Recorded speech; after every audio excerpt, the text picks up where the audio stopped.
All right. I believe this means we are live. Ladies and gentlemen, boys and girls, tech fans of all shapes and sorts and sizes and persuasions, welcome to another episode of the Monday Morning Tech Chat Show on the SGGQA podcast channel. I'm Juan Carlos Bagnell, the Some Gadget Guy, the SGG of this horribly named podcast. But the QA is the best part because that obviously stands for question and answer, as I like to make this an interactive conversation. We can talk out some of the top news stories that have been breaking over the last week. Maybe there's been some new news over the weekend, but we can sort out our feelings, come back together, and have a more engaged conversation about these top stories. It's why I like to hold my podcast on a Monday. Just give us some time to wrap our brains around what's going on, and then gives us more of an opportunity to follow up on stories, so we're not just constantly clicking the outrage porn button of breaking news headlines. We want to see what the follow through on that reporting has been.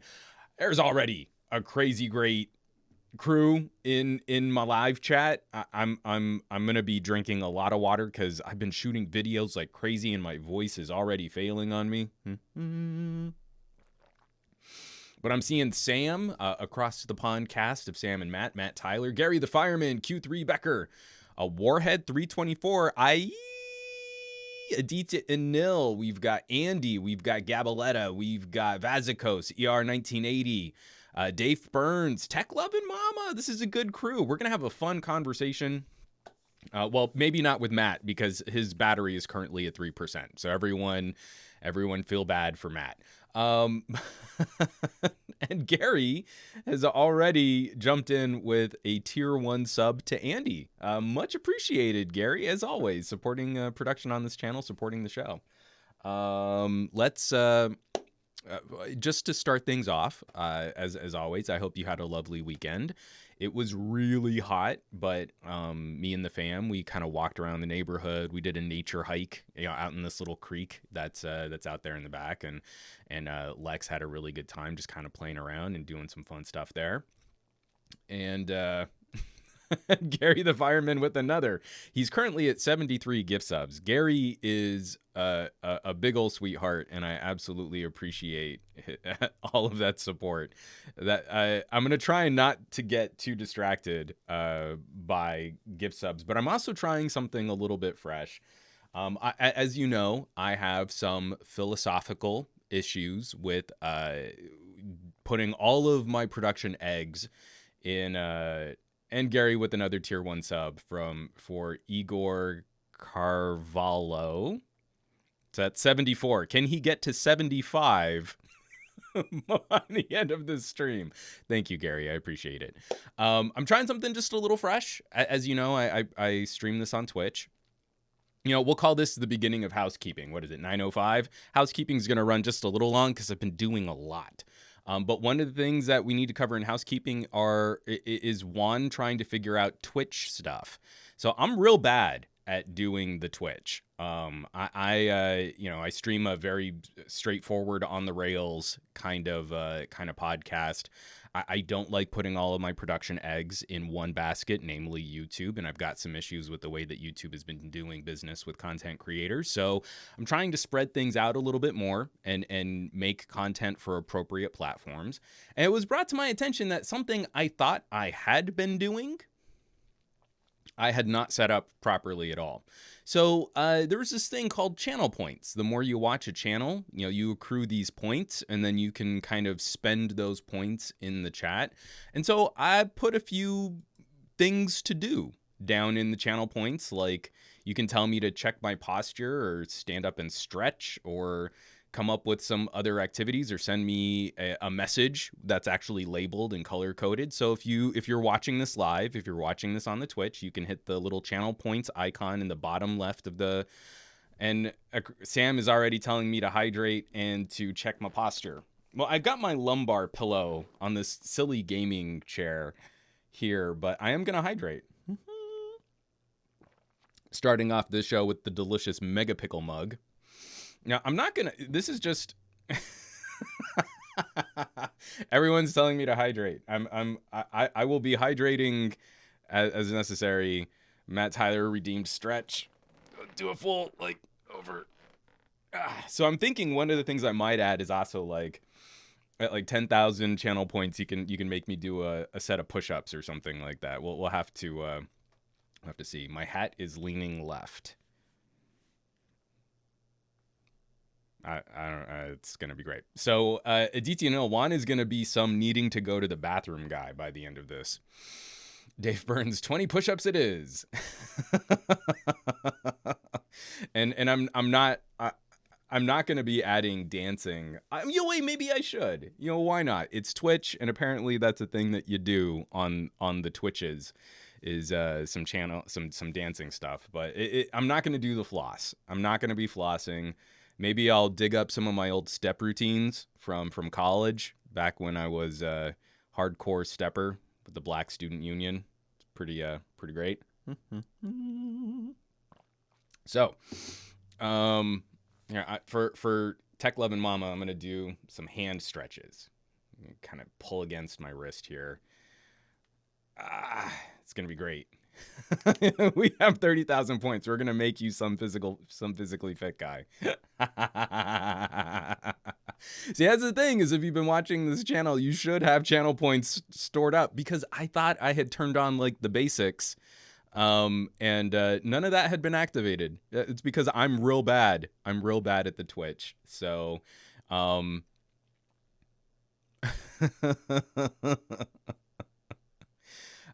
right, let's jump into some proper housekeeping, just what's been going on the channel. All of the stories that we're going to be talking about, all of the all of the stories we're going to be talking about, all of the housekeeping, everything that you're gonna see on this week's show can be found on the show notes, SomeGadgetGuy.com.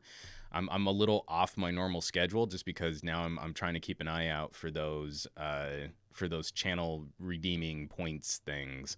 I mean, I think this is going to be fun, but Matt, don't be too serious with the banhammer today. I'm just going to be distracted and kind of silly, but I appreciate Matt's one of our mods, and he's looking out for people getting a little too goofy, but people got points to spend. And, I messed this up. So apparently this is my penance for not doing Twitch correctly. No, I appreciate what you're trying to put down there, though. And again, everyone say, hey, Matt the mod, and he's definitely been a big help just for when we've had a few issues on this stream. All right, housekeeping, and we're gonna go real fast. Let me get this right here.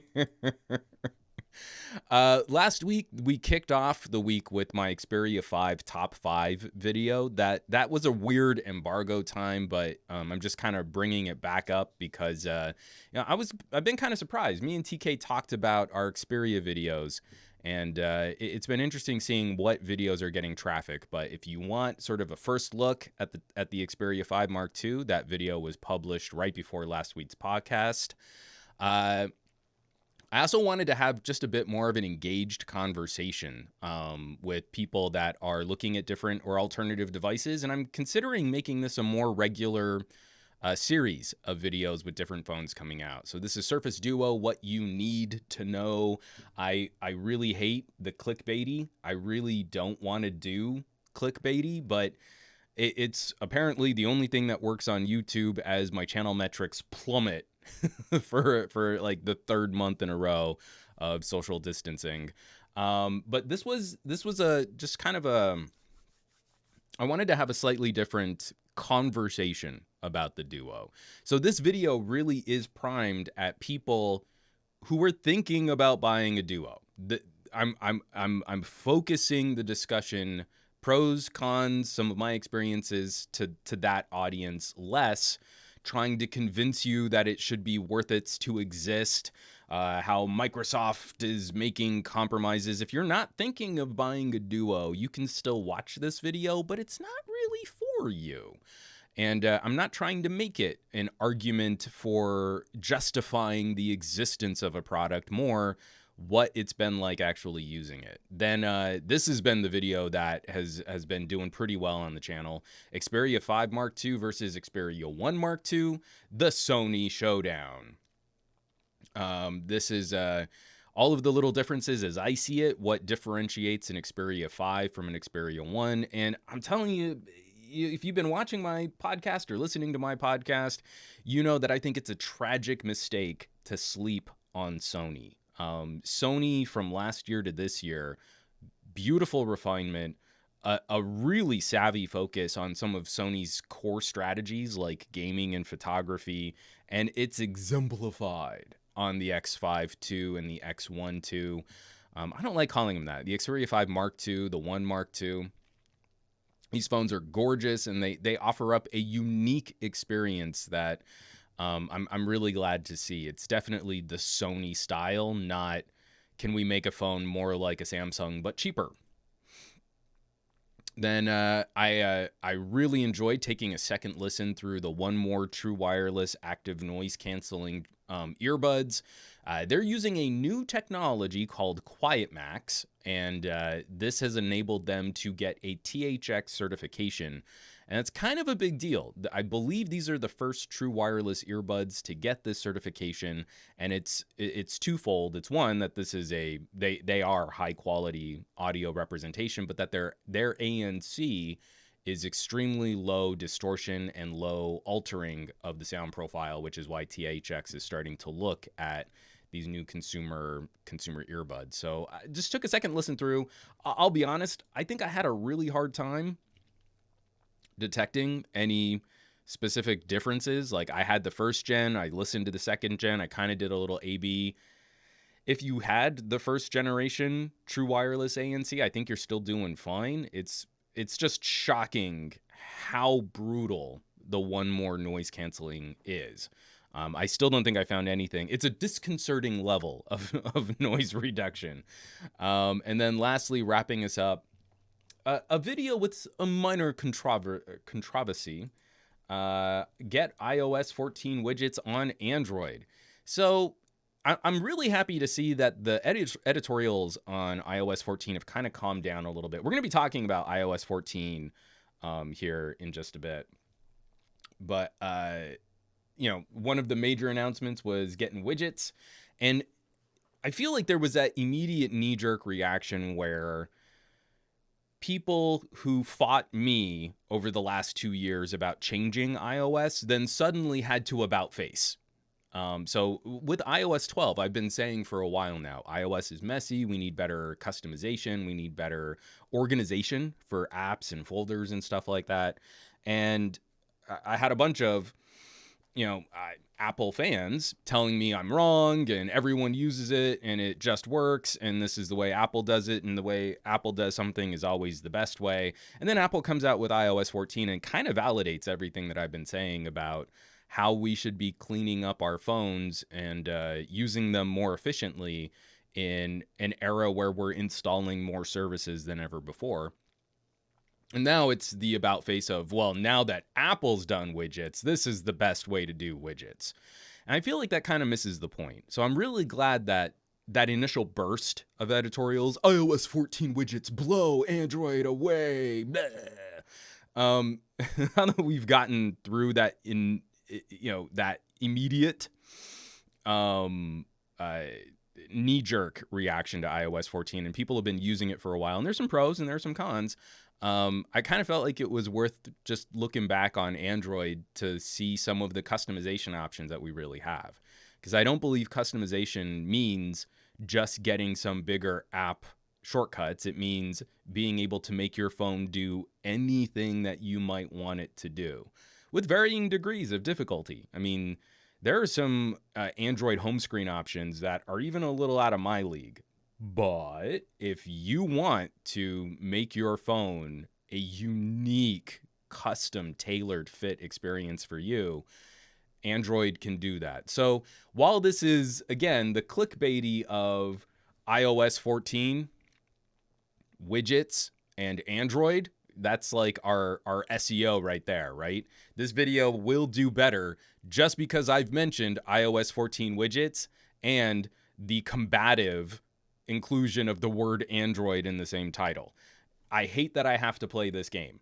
I hate that this is what YouTube is making me do. But if you watch the video, yes, there is an explanation as to how you can get sort of the look and feel of iOS widgets, but really more it's to kind of talk about how far you can push Android. And I even show, like, when I tech detox, I have a very specific home screen, single screen, ultra simple, no information, and it's all text widgets.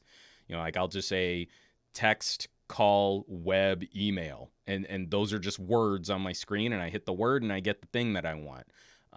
So I'm trying to illustrate an idea that I feel people have been sleeping on customization for too long for this out of the box. Consumers should never have to do anything but turn it on, and then it should automatically just work and be the thing that you want it to be. I'm done with that. I kind of want us to get back to making our gadgets the perfect fit for each individual consumer. And, you know, if you're interested in customizing widgets, that might be one way to do it. So there was a lot. I do want to tease later this afternoon, a pair of videos will be going live. One on my channel and one on TK Bay's channel. So I really hope that you're following both of our YouTube channels because we're kicking off another phone challenge. This is Phone Challenge 3. Our first phone challenge was a photography and camera challenge between an LG G7 and a Huawei P20. I'd have to look that back up. I should have that memorized. Our second challenge was the cheap phone challenge, where I got TK a phone so cheap that he ripped the back glass off while he was trying to peel off the plastic shipping protector. But this year, we're doing something just a little bit broader. If you're on the Patreon, it's already in preview. So you can see TK and Juan phone swap challenge number 3. And this video is titled The Exchange. But we're going to be doing a harder core look at high-end productivity. So TK's video is going to be explaining that in greater detail. My video is goofy and corny and kind of dopey and just for fun. So you can catch both of our videos going up later this afternoon. All right, that's housekeeping. Well, I technically started housekeeping at 9:05. And now it is 9:19. So housekeeping was technically a 15-minute endeavor. I think I need to make that one of the channel points, is do ASMR hydrate. So there's regular hydrate and ASMR hydrate, because I know I hate when I hear that kind of stuff in my podcasts, and it just kind of cracks me up when I get to do it to other people. Dave Burns, ew. All right, why don't we get into some news? Let's chew through this news block because we've got some tech to talk about, some announcements that I'm really excited about, some products that I think are a little interesting, and then I've been using a couple things that I still haven't been able to get videos out on. Excuse me, and I might need to just start making a review block in the podcast, so I can talk about something and have it go out and maybe cut up a piece of that video, and it's not a standalone produced video. I have been putting out a video almost every day for, I think, the last 3 weeks, almost 4 weeks, and the YouTube algorithm does not like that. The YouTube algorithm is very annoyed by a total mashup of audio gear, accessories, PC hardware, gaming gear, camera tech, audio tech, and then phone reviews. They do not know what to do with me. And like I said, for putting out as many videos as I have, my channel metrics have never been lower. So I'm kind of game to continue. Like, there's a part of me that really wants to see how anti-algorithm I can make all this. So yes, short story, incredibly long. We're gonna move on to the news block, and let's get some of this out of the way. Some good, some bad. We've got to start with the politics. We talked last week briefly. I put up a link in last week's podcast, just talking about our Attorney General starting to look at the social media protections. I really feel if you're a techie, if you're into technology, then you need to be aware of the Communications Decency Act, specifically Section 230. That is the collection of protections for online media that allows most of the internet to function. It's in a nutshell, that's what allows a Google, a Facebook, a YouTube to act as a platform and to claim they are not a publisher. So they are not responsible for the content that users submit to that platform. Well, in a modern era of social media kind of unraveling all of society, and where I'm with Dank Pickman, God was here. I don't trust our current administration in the United States. We need a very nuanced touch for revising these kinds of protections. I feel there's a regulatory action that's necessary.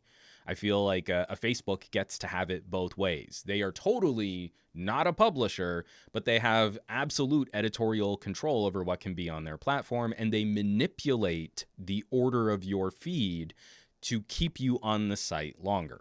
So we're going to be having another round of Senate testimony. Facebook and Twitter CEOs to attend hearing about Section 230 protections, and it seems like Google's Sundar Pichai will be testifying as well. Now, this article is coming by way of Mariella Moon on Engadget. Facebook CEO Mark Zuckerberg and Twitter CEO Jack Dorsey have agreed to testify before the Senate Commerce Committee to discuss Section 230 of the Communications Decency Act.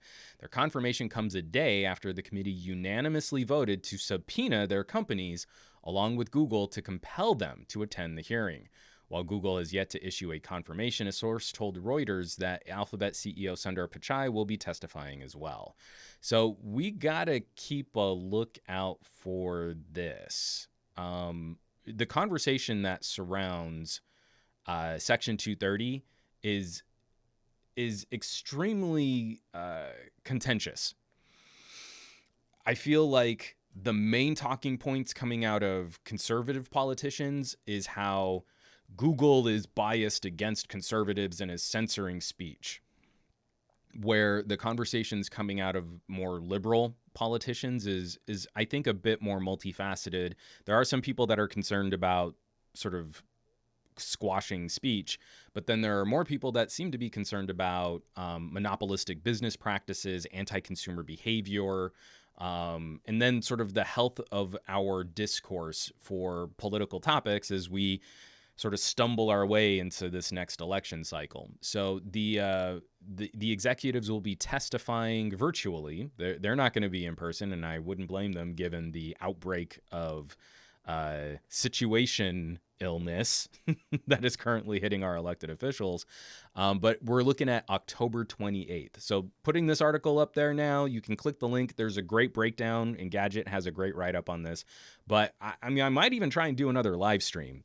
We did one for the last time. All of these CEOs were up for sort of antitrust, a Senate judiciary subcommittee. It's an interesting look. It's a peek into how our government functions, and it's going to have huge ramifications for sort of the future of discourse and how the entire internet works. So that's just so you know, Section 230. Read up on it. It's another opportunity for me to plug Legal Eagle. The Legal Eagle YouTube channel has a phenomenal video that breaks down, how protected speech works and how these platforms operate and what the Communications Decency Act provides and how companies have been trying to kind of game the political and the legal side of these protections. I love his channel in general, but it's if you care about technology and using these services, then it's absolutely something you should check out. And maybe I should just make that like one of the permalinks because I reference it so many times whenever we talk about politics. Yeah, and Steve Q3 Becker, 6-hour live streams are sick. So they started late. And so I was on stream at the right start time. I was there. I don't see why there should have been any issues for the CEOs of these companies to also be on time for a Senate Judiciary Committee. And then they started an hour late. I was on stream just kind of chatting with folks for that hour. And then they went like 4.5 hours. And they kept voting in, well, I'd like an additional round of questioning for these CEOs. And I'm like smashing my face into the keyboard like, this is the worst ever. Trey 916 sounds like legal. It's the Little Caesars of lawyers. He is way better than the Little Caesars of lawyers. You watch your mouth when you speak of legal DJ. If I were going to man crush on any lawyer, it would be legal because he's so well put together and spoken and funny. He's funny. And that's what I like. He's like, he digs into the law. He also does like movie reviews, like breaking down courtroom scenes in your favorite movies. I found him by looking up My Cousin Vinny, and he has a kind of a breakdown on the legal proceedings in My Cousin Vinny, and it's great. And he's really good. All right, moving right along. I just thought this was an interesting story because it's something that I hope retailers will start to change their behavior on, but I think it's going to be a significant consumer retraining, in a very small way. So we talk about e-waste and we talk about the environment, and the truth of the matter is, I mean, people rush to mention this kind of stuff. The truth of the matter is, if we're really going to try and combat waste and improve the environment, major industrial sources need to be a primary focus. So when we put the onus on consumers to like, oh, you stop drinking bottled water and recycle your gadgets, you know, we know rationally that the big damage is being done at like the corporation level. But that doesn't mean Matt Tyler's telling me to hydrate. Thanks, Matt. But we know that if we can make some small adjustments to our own behavior and clean up our own act, that will contribute to what's going on too. I feel like there's a cop-out, right? Well, if we can't change the policy of massive corporations, then why should I change my own behavior? It's not going to do much. But we're at a crisis point where I feel any little bit is going to be a help. So when I see a story like this coming out of way of IKEA to remove non-rechargeable alkaline batteries by 2021. This is coming directly from the newsroom at IKEA. I don't know. Do they have someone who wrote it up? No, they don't. Following IKEA's commitment to inspire and enable people to live a healthier and more sustainable life at home, all non-rechargeable alkaline batteries will be removed from the global home furnishings range by October of 2021.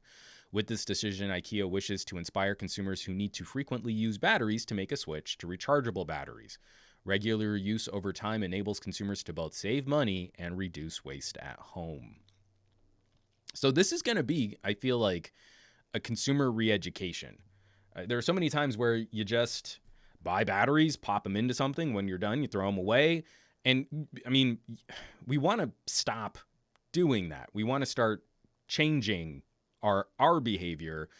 So I'm really excited to see IKEA making this move. They're just not going to sell regular single-use disposable batteries. I just feel like people who I mean, because you kind of forget, like I buy batteries at Costco and, you know, you get the big old thing, but, you know, IKEA is the same. You know, you forget that that's a thing. People just buy like batteries in bulk. And I worry that what they're going to do is just keep buying batteries and they'll burn out faster because they're rechargeable. And then they'll just throw those away and then go buy more rechargeable batteries and throw those away. And so that's what I mean. Is like there needs to also be some sort of component where we're illustrating the buy a charger, get these rechargeable batteries, and then, yeah, you might have to swap them out more frequently, but you're not buying more batteries. And I feel like we're in the right time to start having some of those conversations and start changing some of our consumer behavior. I just worry that the transition will probably be just as wasteful until it starts to pick up a more fashionable, a better mind share of that kind of behavior.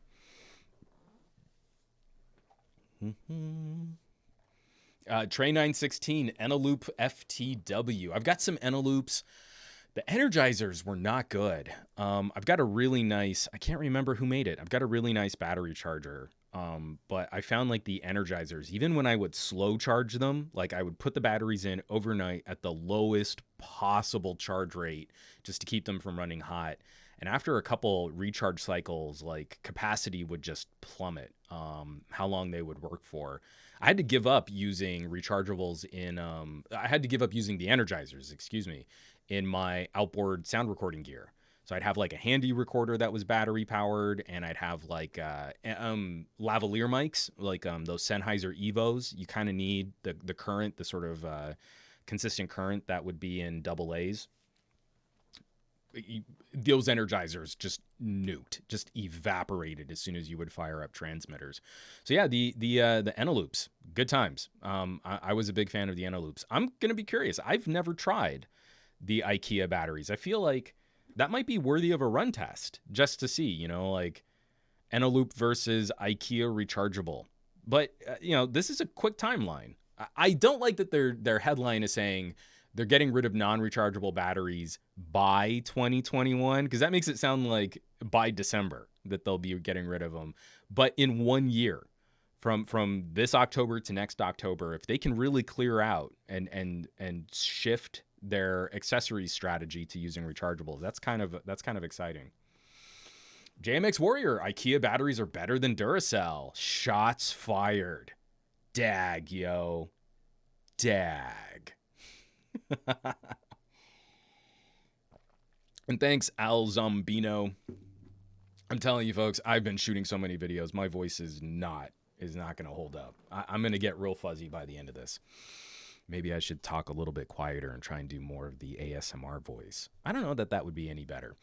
Moving right along, we've got some fun news for computers. Sorry, Trey 916, but you can't top the copper top. Oh, Samsung and Aditya Anil saying Samsung batteries are better than LG batteries. Oh no. No, I want to talk about computers. So we know Apple is shifting their Mac strategy to use their own custom chips, Apple Silicon. But they're doing this in a more reserved way, a more developer-focused way, kind of a private setup. What Apple Silicon ARM instruction sets are going to be like for MacBooks. I'm sure they're going to be fine. But if we're talking about the PC space, Windows on ARM has been a much more public sort of beta test of pros and cons and shaky performance, and getting Qualcomm on board with some beefier processors to run laptops on. I still believe that AMD and Intel are going to get rocked in the consumer space by low power ARM chipsets for consumer gear. I'm using phones now that can handily outpace cheaper consumer laptops and up to like $1,000 price point. So your $1,000 phone can significantly outperform your $1,000 laptop for some real heavy lifting. So when we're talking about this transition, we're talking about consumer products that are going to get better battery life and can probably have an easier time bolting on radios and modems and 5G and all that fun stuff. I like seeing more progress on app support. So this is written up by Chris Holt on Engadget. Windows 10 for ARM will support 64-bit. Oh, whoops. I was trying to copy the link. Will support 64-bit x64 apps through emulation. From the article, there still aren't too many Windows 10 PCs or laptops on the market with ARM-based processors, but folks who do have those machines will soon be able to run 64-bit x64 apps on them. Microsoft says it will at last roll out x64 emulation to Windows insider testers in November. So Windows 10 has been able to emulate 32-bit x86 apps on ARM for a while, along with native 32-bit and 64-bit apps. So this is just new support. I kind of forgot that people would still have to make that that installation decision. 32-bit software versus 64-bit software, blah blah blah. This is just another baby step towards trying to bridge some of those issues that we've been having since Windows 8. Microsoft has been trying to make a more streamlined and mobile-focused OS since the RT days, where you could have a lower-power tablet, not have all of the back-end back-end support for legacy applications. It was just going to be, this is our spot moving forward. But in Windows land, we can't escape that kind of compatibility. You have a PC and you want to run older software. It just seems to go hand in hand, peanut butter jelly time. Apple still only represents less, 9%, 10% of the PC market if we look at desktops and laptops, something like that, all combined. Someone please correct my numbers. I'm probably wrong. So if they decide to just pull the plug on, older versions of Mac OS, all right, that's what you do. You're Apple. You can do that. Windows has no such luxury. They need to maintain ridiculous backwards compatibility. So if ARM emulation is reasonably effective at, it can deliver decent performance, then that makes Windows on ARM a much more attractive buy. And it should also help. I mean, once you have Windows on ARM and you start encouraging a few more app developers to support a growing ecosystem of ARM-powered devices, I'm telling you, the price-performance ratio that you can pick up on phones is kind of insane. And I think Apple has a good idea in rolling their own chips, in rolling their own processors. If you can focus and optimize and improve that hardware-software synergy, then this all gets a lot better. And it also gets a bit cheaper, depending on how you go about it. Oh, dang Pikmin God. Sad Windows Phone sounds. Oh,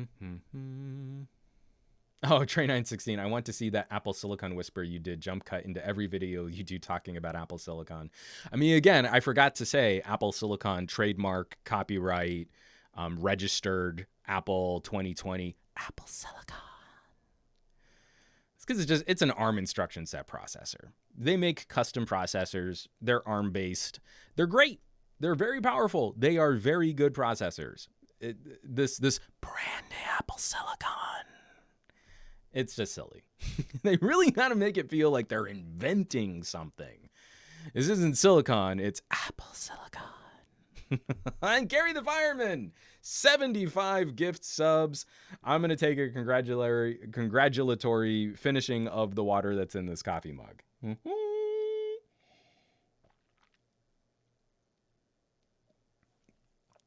Dave Burns. Because supporting 16-bit software from 1990 is breaking Windows' ability to grow. Agreed. That is accurate. We get to a point though where if we can improve emulation though, you want to run Command and Conquer, like the OG Command and Conquer, then being able to emulate is going to be more effective and better in the long run than trying to maintain an operating system that really can go back and support all that stuff. ER1980, also rumor circulating that they will only have one major update for Windows 10 in spring and one major update for Windows 10 on ARM in fall. I'd actually be okay with that. I feel like the most recent Windows updates fix a bunch of problems and then create new problems, and it's been kind of a frustrating dance back and forth. Like, I actually reset my workstation and went back to 1903. So that's two major Windows feature versions back. And now it kind of re-updated me to 1909. And I think I'm going to stick here rather than going back onto 2004.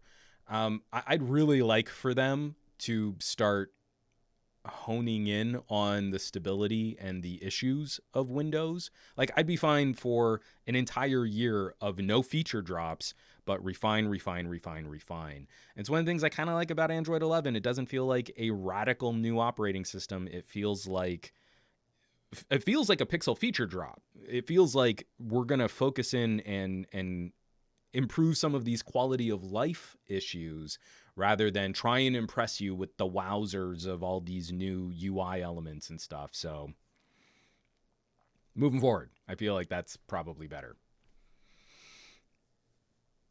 And Nick Fell, using emulation for backwards compatibility is great because you can brute force it with modern processing power. I remember when I first started messing with like emulators, and they were sort of tied to clock speeds, and so not knowing what I was doing, and you try and fire up like Atari games, and they were unplayable because they were playing at 800 megahertz. Like, oh, this is hilarious! I love this. I am old. Okay, moving right along. Speaking of the issues that come from updating software and trying to add new features and improve compatibility, I take no joy in this, but I kind of feel like we should be bringing up these topics. Hold on one second. I'm going to move on to coffee mug number 2. This coffee mug is the best way to stay connected to your beverage because it has a glorious analog connector. And so when you're drinking something delicious like really cold filtered water, you want to have the best signal stability. You want to have the best connection to that beverage. So this is a little hashtag merch plug with Dave Burns giving me the hydrate. Let's do it. Yeah, I'm going to have to add like a 10,000 point ASMR hydrate. I think I'm going to have to make that play. All right.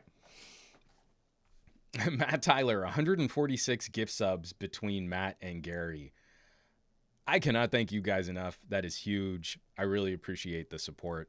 Now, back to the story. I'm happy to say that I'm not getting hit too hard here, but I just picked up my iPhone SE, and I swear this was almost completely fully charged yesterday, and it doesn't have a SIM card in it, so it's only connected over Wi-Fi, and I just got the 1% battery warning, so now I've got to plug this thing in. So if you're on, let me get back to my browser, iOS 14, the most recent patch update, iOS 14.0.1, does not seem to have fixed some of the issues with this operating system release. So this is written up by ZDNet, Adrian Kingsley Hughes. Just looking at some of the things that have recently been fixed in iOS 14.0.1, reboot setting defaults back to Apple apps, camera previews not displaying on iPhone 7 and 7 Plus, Wi-Fi connectivity issues, mail issues with some providers, and the news widget issues. But what doesn't seem to have been fixed is this insane battery drain, which we're looking for, hopefully 14.0.2 is going to fix. At present, it seems that the only major fix for this battery drain on iOS 14 is to completely wipe out your device and set it up from scratch. I've been searching through. I haven't seen anyone else find like, well, maybe there's a network connectivity setting, or maybe there's like a battery drain setting. Doesn't seem like anything else works. Now, I had, to bring this up, the V60's first major update on my LG, this is my V60. This is my dual screen bay. I need to get a new sticker for it because Lex likes to decorate this case. She thinks it's too plain, but then the stickers peel off. So we need to get a better decal that'll actually stay on there. It's like surfboard of a smartphone. The first major update wrecked the battery life. And that's one of the major selling points of the V60 is its battery for days. Like, it's a 2-day phone under my use. It's a 2-day, not 2-day and 2-night, but 2-day phone, no charging. So that was very disappointing. I was like freaking out. Like, one of the main things I'm recommending about the V60 is this awesome battery life. And the first update from LG nuked it. And of course that contributed, right? That contributed to a bunch of LG can't do software and updates and this and that. So I had to nuke the phone and set it up from scratch. And then that fixed the battery life. There's an expectation that Apple software is going to be so much more bulletproof and it just works, and all of that branding and marketing. So this isn't to pick on Apple, it's to pick on PR. It's to pick on the expectations that marketing gives us, but no computer is a finished product anymore. Not a single one. It doesn't matter what logo is on the back. It doesn't matter what you like or what team's jersey you put on when you make a smartphone purchasing decision. Computers are fluid and they're moving targets. And we expect that they'll be supported and updated and improved over time. iOS 14 is kind of emblematic of that. There's a lot of changes. There's a lot going on. I fear Apple bit off a little bit more than they could properly chew. And we arrive at a pretty poor user experience for a lot of consumers out there, which is not usually the conversation we have with Apple, right? We get the new shiny and we're rushing out there to say, oh, Apple, and it just works. And oh, it's so great. This is going to be the best smartphone ever. Living with it, really using it, digging into it. These are the kinds of concerns we should be addressing when we have these longer term conversations. Is there every expectation that Apple's going to fix this? Of course. Of course, this is not to deter a purchasing decision, but it's to make consumers aware and to keep them abreast of what's going on. But I also feel if you're trashing one company because they're less SEO popular and you're praising another company for the good software when they're in the middle of a battery nuking event, maybe your commentary is a little lopsided, and maybe it's being influenced by your ad revenue more than an honest assessment of what's going on in the technology landscape. Coming from ER1980, I'm using iOS 14.0.1, and the battery drain is true. Apple is stating a factory reset is the solution until they release a software update. So I might just need to nuke my my iPhone SE. Because, I mean, like, again, I swear I had this fully charged. Actually, while I'm on stream, I'm going to get my lightning cable. And let's get this recharging again. That makes me even more critically nervous on phones like the SE. This phone already has a super tiny battery. So when I see that after charging it yesterday, that makes me really not happy. Because these are additional charge cycles that this battery really shouldn't be put under. Having the awesome power of the A13 Bionic on one of the smallest batteries of the year, and then having software which melts that battery down, makes me a little cranky. I'm a little not super great with that.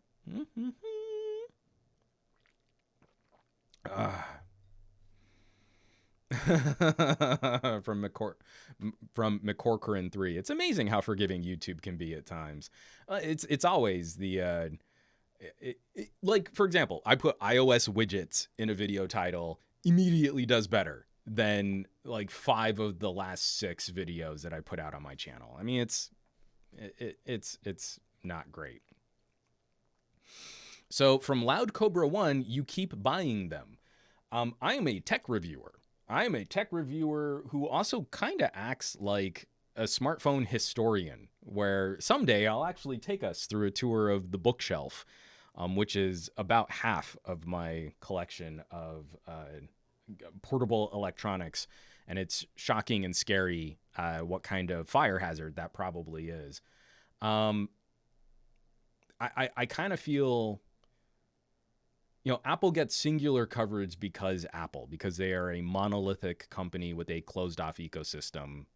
We've got to still address the concerns of that audience. I mean, again, I feel pretty well validated. I've been talking about iOS UI design for a couple years, and iOS 14 addresses some of the major concerns that I've had. If we can't fairly criticize or critique what's going on in iOS, then an entire group of smartphone consumers are going to be left out in the cold. I mean, their products don't get better unless we bring up the pros and cons in sort of an honest forum. Not just sit there and pat ourselves on the back for being on Team Popular and everything's always great and my phone never lags and it just works. If we only let tech influencers mimic Apple marketing slides, then our gadgets suck.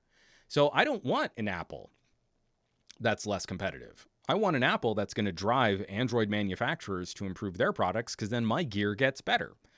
I just wish we were in those glory heydays where every iPhone announcement came with a feature that I just desperately wanted on my Android, and I don't think we've had that Apple for a little while. Mr. Bobman15, if you want to use a smaller phone, why aren't you using the Sony Xperia Mark V as your main phone? Every review I've read on it says it's one of the most comfortable phones they've ever used. If you're addressing me with that, it's because I've already had to send the Xperia 5 to Mark II back to Sony. I only had it as a short-term loaner, and it's not officially available for sale here in North America just yet, but I've got videos on it if you want to watch it. The main problem is I put out a video on iOS widgets, and the viewership on that is way higher because of YouTube. I put out a video on the Xperia 5 Mark II, and no one gets to see it, and no one's sharing it. So if you want to see more content on that, we need the shares. Big time, we need more shares. If we don't have the audience engaged and forcing the algorithm to acknowledge that other companies exist, then we go away, or we only talk about Samsung and Apple. And that's the gig. McCorcoran, why would anyone buy X when you can get Y or Z?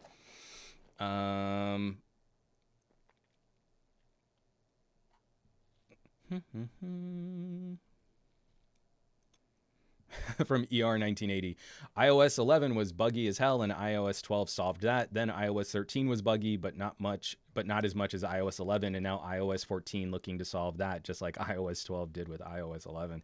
I kind of feel like since iOS 10, it hasn't been, it just works. I would say it's, you get different bugs. I mean, think about it. It's been like tick-tock. iOS 11 addresses a bunch of stuff from iOS 10, but iOS 11 brought a whole bunch of new issues. So then iOS 12 solved those issues and introduced new issues. Apple is not immune to being a computer in the year 2020. This stuff is so complicated and so crazy, and they're trying to pack so much functionality into something that fits in your pocket. You can't make an It Just Works product. That does not exist. So we're going to have this, iOS 14 has a bunch of issues, and iOS 14.1 is going to solve them, but it's going to bring up new issues. A computer is always going to be a moving target. It's just, we've got, one of the most savvy marketing divisions on the planet creating a reality distortion field that encourages consumers to not consider the pros and cons of competing devices. And that's what marketing is. All right. Why don't we wrap up news? Because I've already gone on longer with news than I had intended to. I'm trying to keep the news block a little bit more pared down so we can spend more time talking about gadgets. But then I went and rambled, and it's almost into the first hour, and that's kind of silly. Matt Tyler. Everyone wish Aditya Anil good luck on his exam. Aditya Anil is a lovely chap to converse with. He was on the Sam and Matt podcast. Really, really good dude. He's got an exam coming up, so everyone wish him luck. And hopefully he comes out of it relatively unscathed.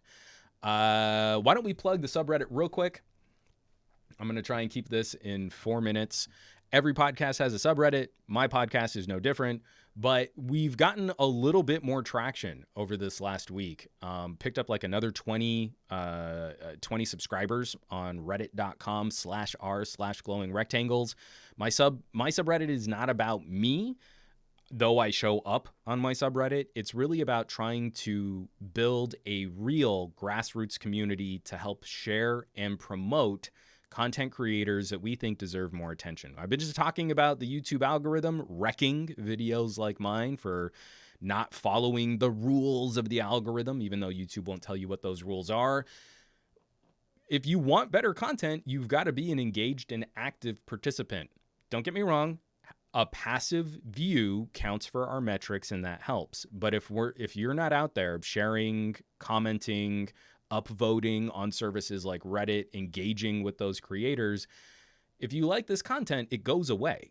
We stop making it if we're not building and growing and satisfying some of these requirements and some of these metrics. And once YouTube starts giving me these reports, as soon as I log into my creator profile, these videos are underperforming, we're going to pull them so that people aren't watching them anymore. You know, like it's a popularity contest where if even our subscribers aren't engaged, it all gets roasted by this sort of unaccountable algorithm. So, and Gary the Fireman, 76 gift subs. I'm just very appreciative. You're doing awesome work, and I thank you tremendously from the bottom of my heart. All right, these are the top stories on reddit.com/r/glowing rectangles. Number one for the week, coming by way of Team Vry. 806 subscribers. I really want you to think about this. When was the last time you went to YouTube and a content creator with less than 1,000 subscribers was put up as a viable option for you to watch one of their videos at the top of your list? This community, reddit.com/r/glowing rectangles, is broadening out and is holding tech conversations internationally to a better degree than YouTube's algorithm will support. YouTube, you will not discover content creators like this on YouTube. YouTube, as soon as you subscribe to Team Vry, I guarantee you they're going to try and put someone like Unbox Therapy under your nose. If you like tech conversations, why follow this guy with 800 subscribers when you could follow someone with 10 million? That's what YouTube is going to do. And if you want to have a more representative conversation around tech, a broader conversation around tech, maybe check out this this subreddit community, because I think you're going to find a lot cooler stuff. For example, the next two videos are from this awesome guy who wears these really cool hats. He's like the smartest guy on YouTube. I mean, pretty much the best tech commentator in our field. And, taking the number 2 spot with an Xperia 5 Mark II video and the number 3 spot with an Xperia 5 versus Xperia 1 Mark II video. I mean, I don't know that you could find a savvier dude who's like more handsome or more successful. He's like really with it and engaged. He's just all around pretty much the best guy. I mean, really, it's pretty good stuff. Those are my videos. That's why I'm being this tweaky about it. But then a new player who started submitting videos to the subreddit, Tech PhD, taken numerous spots after. I think the next 3 spots after my 2 videos. So I round out the top 3. I have 2nd place and 3rd place for the week. Tech PhD taking 4th, 5th, and 6th with videos. Should you buy the AirPods Pro in 2020? Gaming mouse under $15, and best tech for students under $50. Tech PhD, he's a young kid. He's up and coming. He's building some stylish videos. He's putting together a channel. He has 550 subscribers. Following up Mr. H Tech, 465. Mitesh Shah with 4,600 subscribers. And then down, closing out the top 10, TK Bay, 146,000 subscribers, looking at the Xperia 5 Mark II as a compact phone. We've got videos looking back at the TCL 10 Pro. We've got Jason, Painfully Honest Tech. We've got Chromecast TV, TK Bay taking a look at that. We've got Josh Vergara looking at the Xiaomi Mi 10T Pro. Digital Slang looking at the S20 FE. I mean, we've got some... and I almost missed LFA Reviews looking at the Soundpeats H1 versus, I don't know if that's a word, FIIL, Feel. T1XS True Wireless. Again, if you love your ears, you should absolutely be subscribed to LFA Reviews. Just a ton of content to look at, to play with: audio, home consumer tech, smartphones, laptops, tablets, some style videos, vlogging videos, just some really, a massive rig for your Ronin if you want to improve your content creation. I say this every week, and every week it becomes even more true. If you want to see what's really being talked about across the technology landscape, YouTube ain't it. YouTube is going to alter your feed, manipulate your feed to try and keep you on their platform for as long as possible. But for people like me, that tends to burn me out on a topic. I don't enjoy that. I leave that topic. Aditya Anil is giving me a posture check. I'm going to crack my back. Oh, that was more of a stretch, but I kind of needed it. So thank you for the posture check. YouTube is going to mess with your content. You know, I get comments from people on the regular. Hey, man, I'm subscribed to your channel, and I clicked the bell icon, and I don't get notified. Or when they do, it's like they get notified a week later. YouTube ain't it. If you want to find new stuff, if you want to engage with content creators, if you want to share and help, support, and promote, reddit.com/r/glowing rectangles. I hope you check it out. Every week we're growing and growing and growing. And I do want to say, when I started off the subreddit, I started it by using if this, then that, IFTTT, to auto-populate a bunch of videos so that there would be regular content coming to the subreddit. IFTTT is changing their rules, and I don't think I'm going to pay for the full package of IFTTT so that I can keep auto-sharing as many creators as I've been sharing in the past. If you'd like to build some karma on Reddit, get some of those tasty internet points, start looking at those creators that you see regularly shared and start sharing them yourself, and you'll build up more credibility and respectability on Reddit. So, one more plug, reddit.com/r/glowing rectangles. I adore what this community is growing to become, and I hope you'll check it out, because every single one of these creators needs your support, from channels with 300,000 subscribers to channels with 500 subscribers. Tech commentary is more nuanced. There's more going on than what a top tentpole million-plus subscriber channel is going to talk about. And that's what I think is more interesting than just the same spec reads from big channels with pretty B-roll. We want to dig a bit deeper than that.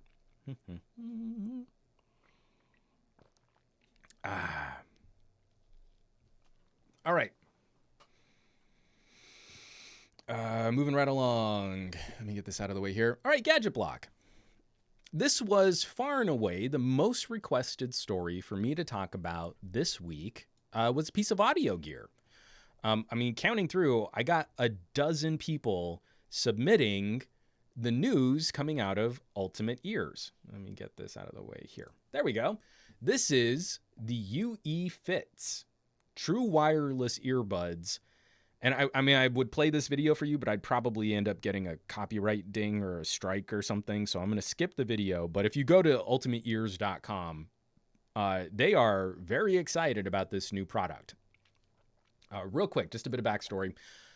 I am a huge fan of encouraging people to talk to their audiologist or to a professional grade audio manufacturer to improve the fit and seal of earbuds for your ears. You can play, I have a video that talks about different ear tips. You know, there's single flange, there's double flange, triple flange. There are different types of foam and some hybrid ear tips. But the big solution, the creme de la creme is to get a custom mold done. So this is what my ear looks like, like the up through the first bend of my ear canal, and then a little wing that helps lock the ear tip in place in my ear. This is the gold standard. And what's crazy is, in a world where we're normalizing expensive true wireless earbuds, AirPods Pros, getting a pair of Pro monitors. These are in-ear monitors. They aren't just like, little bullets or earbuds or sport buds, but getting my ears scanned, getting molds done, the impressions done, and having these custom tips delivered, not too far from the price of some AirPods Pro. And they are biologically designed to fit and stay in my ears as comfortably as possible. Now, obviously, not everyone can do that. Even just like for a lot of people, especially here in the United States, probably a little bit tricky just to see an audiologist in our current healthcare system. And people don't value ears in their sort of GP practice, for your primary physician. So this is an opportunity. This is an opportunity for a company with a decent rep in audio to shake things up. So the UE Fits, I like the look. It's like this little oval. It's not, you know how like AirPods, there's a stalk that sticks down below the ear that makes it look like you cut the cable off of some earbuds. This just looks a little bit more like an old school Bluetooth headset, but much, much, much, much smaller. So a little oval that kind of sticks out from your ear. But this is what's interesting. They're calling this a light form technology. They've patented it. The ear tip is filled with a type of gel. And then you smush that ear tip into your ear. You get it real nice and snug. You can see it does seem to bend just past the first bend of your ear.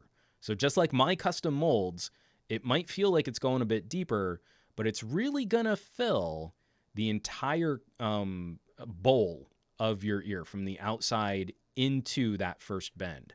Then these lights will activate the gel and cause it to harden, which makes it a semi-permanent fit. So it should better approximate what your ear is actually shaped like to give you a nice, comfortable, snug fit. This is, again, if it works as it's advertised, this should be one of the better solutions for blocking noise in your environment through better passive and more comfortable passive noise reduction. Gary the fireman, my doctor looks in my ear and sees the wall. And just a regular loop of Pink Floyd going on whenever I visit my audiologist. So scrolling down, the entire process is only supposed to take about 60 seconds to mold and then freeze the shape in place. And then you've got custom fit. We can talk about all of these active noise canceling solutions, but the reality is if you don't have a good, snug, comfortable fit that helps block the ear like an earplug, they don't work as well. From the Galaxy Beans to, the second generation Huawei FreeBuds, open ear earbuds, it's not the gig. And I haven't found any open ear earbud with active noise cancellation that can in any way approximate just putting an in-ear earbud in your skull. Just that. If you get tips that fit, that are comfortable, you've got the right size, you've got the right material, and you just in your ear canal, works so much better than trying to make some sort of sound altering technology for open ear. It's not it. Now, obviously, a lot of people don't like having something in the ear. I totally get that. But that's also why we have conversations about bone conduction, about setting safe volume limits. You don't just put an open ear earbud in front of your ear and go, oh, well, it's situational awareness. Because all you're going to do is turn that up louder than you really need to. So companies like this, I'm very excited. this makes me really happy that we're getting some options and some solutions, and that they're sort of just on the face of it, core true wireless earbuds. They're saying 8 hours on a single charge, 20 hours with the included charge case.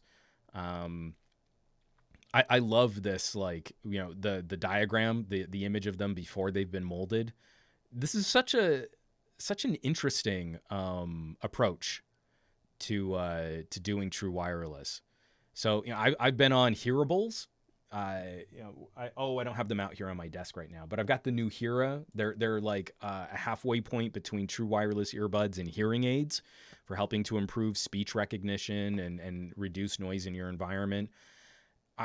I feel like we're right on the cusp of a consumer shift where more and more people will take their hearing seriously and do and shop better for protecting it. So UE Fit, definitely up my alley. I'm gonna have to give these a try. I reached out to Ultimate Ears. I keep saying Urban Ears. I reached out to Ultimate Ears. This is probably why their PR won't get back to me. So I keep saying Urban Ears, and that's not the name of the company.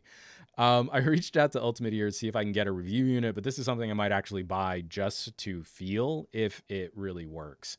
So we'll see if it goes. Tech Love and Mama, the Samsung Beans feel good in my ear, but I don't care for noise canceling since I need to hear my surroundings more often than not. I also don't listen to them at the max, but wanting noise canceling, this looks promising for my tiny baby ears. Absolutely accurate. But Tech Love and Mama, you know what I'm going to say. You're putting Samsung Beans in front of your ears. You need to set a volume limit. So listen quiet in like a perfectly quiet room, and then see if that's the volume limit that you can stand whenever there is noise in your environment. And I'll say it again, if you need situational awareness, bone conduction is better. It's a little less good for audio fidelity, but your ears are totally open. And you really want to hear what's going on around you. That's how you really hear what's going on around you. I really don't like open ear earbuds for situational awareness because you've got a driver that's just shooting audio pressure into the ear canal and it's not blocking noise. So even if you say, oh, well, I listen quiet, you probably still aren't listening as quiet as you would if there weren't any noise. And there's that tendency to, oh, maybe I'll just click it up an extra volume step or two. Oh, and that sounds a little bit better. Cool. Don't do that. Don't do that to your ears. It's a lobster pot. Your ear acclimates. It minimizes any discomfort. Then you turn it up again because your ears are going a little numb.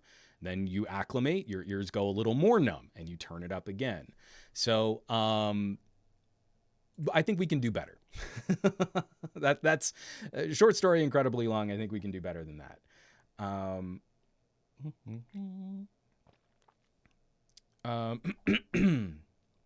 Kyle Ruggles, bone conduction is great if you just want a soundtrack of your day, play a song and go along.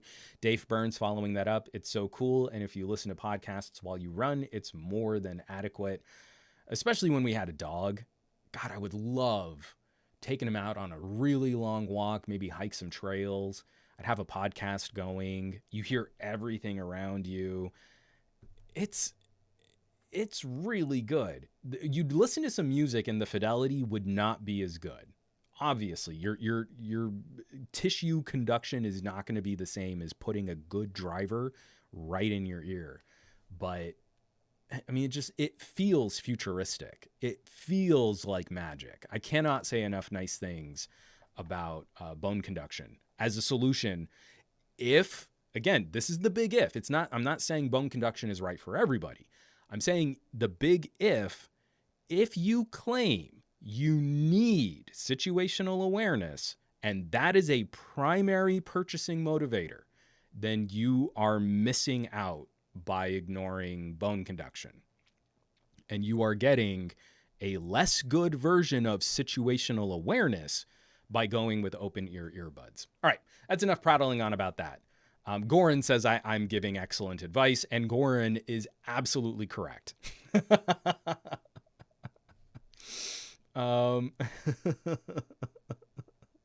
this out of the way here. Well, because the other thing that's magical, so I mean, like Kyle Ruggles is saying bone conduction for phone calls, and you're like, yeah, that's great. You can hear what's going on around you. You can also put in earplugs, so you get the best of both worlds. Let's say you need to protect your hearing and it's too loud around you, but you don't want to have to switch to another headset. You get some 3M squishy foam, shove them in your ears, and bone conduction actually sounds better when you block your ears. That's how you know you've got real bone conduction and not just a speaker vibrating on your face, is if you block your ears are not competing for the audio signal anymore. Noise is not competing, and the audio signal radically improves. It's my favorite thing to do. I was even at the deli before we were doing all of this social distancing stuff, and like the guy at the deli sees like, hey man, what's going on with your headphones? And I was wearing my Aftershocks. So I said, yeah, they're open ear, they're bone conduction. Do you want to try them? And he puts them on, and I'm playing Daft Punk, and he's like, okay, yeah, they sound all right. And he's like, but you can hear me talking, and you can hear everything going on around you. He was like, yeah, I guess it's kind of cool. Like, okay, plug your ears up. And he puts his fingers in his ear, and it was like immediate. It was like a shock where all of a sudden, like the audio quality substantially improved. And we're not used to that. That is a very novel experience. So I probably sold a pair of Aftershocks that day. And Kyle Ruggles is saying, yeah, you got to block your ears. Spot on. I've gone on long enough. Bone conduction is the gig. From a Corcoran 3, will LG ever release another neck speaker? I don't think so.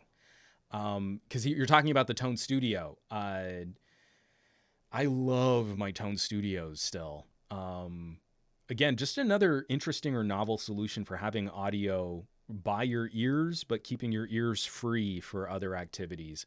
I think it was really expensive to manufacture, didn't get a ton of praise. I don't think it sold well, so I don't think LG is looking to, I don't think LG is looking to bring that back. I think LG is going to start moving over to true wireless.